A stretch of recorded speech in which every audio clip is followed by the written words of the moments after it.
مقدر مصرف الأمور تبصرة لأولي القلوب والأبصار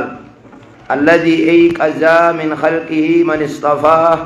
فأدخله في جملة الأخيار ووفق من اجتباه من عبيده فجعله من الأبرار وبصر من أحب فزهدهم في هذه الدار فاجتهدوا في مرضاته والتأهب لدار القرار واجتناب ما يسخطه والحذر من عذاب النار وأخذوا أنفسهم بالجد في طاعته وملازمة ذكره بالعشي والإبكار وعند تغير الأحوال وجميع آناء الليل والنهار فاستنارت قلوبهم بلوامع الأنوار أحمده أبلغ الحمد على جميع نعمه وأسأله المزيد من فضله وكرمه وأشهد أن لا إله إلا الله العظيم الواحد الصمد العزيز الحكيم وأشهد أن محمدا عبده ورسوله وصفيه وحبيبه وخليله أفضل المخلوقين وأكرم السابقين واللاهقين صلوات الله وسلامه عليه وعلى سائر النبيين وآل كل وسائر الصالحين أما بعد ويا طلابنا أولا أقول لكم السلام عليكم ورحمة الله وبركاته. وعليكم السلام وبعد الخطبة وبعد السلام طلاب كينيا الرا غرسا ويرو داولت الرهو واتكشو يرون تمال فكاتوان جام غريس نينجيني سمبود جيشلا موان صدقاء در الرويسيني دبده الرابانا مالي في ويرو رتي أسدراس ويرو رابرسيني تره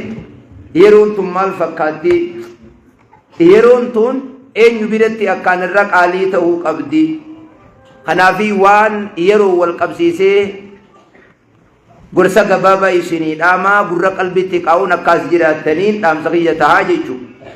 فهاهي قيمة الزمن خنو يسين قيمة مدالي زمناتي عند العلماء علماء بيرت نما يرو يسي بيغو قالو منا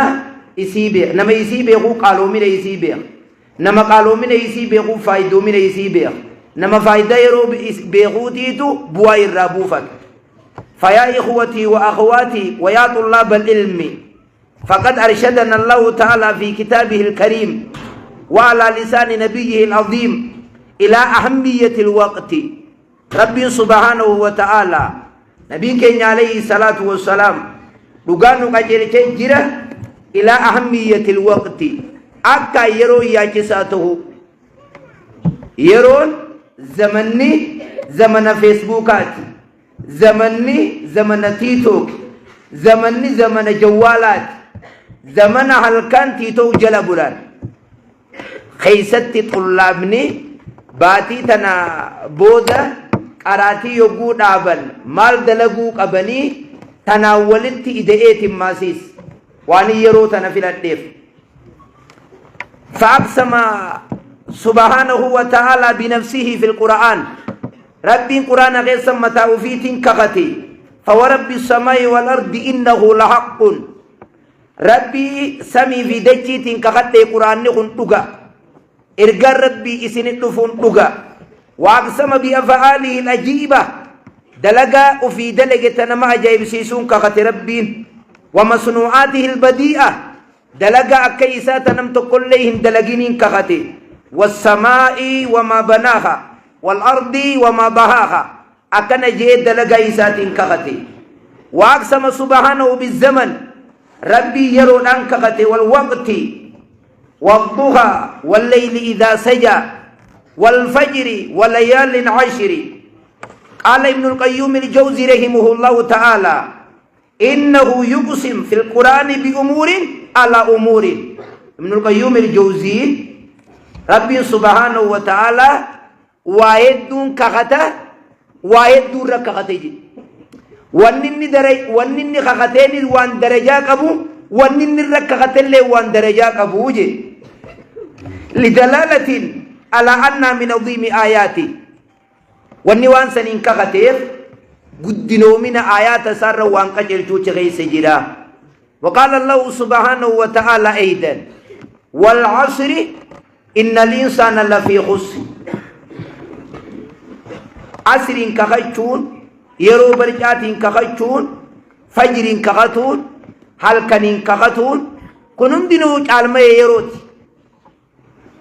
قال حبر هذه الأمة عبد الله بن عباس العصر الزمن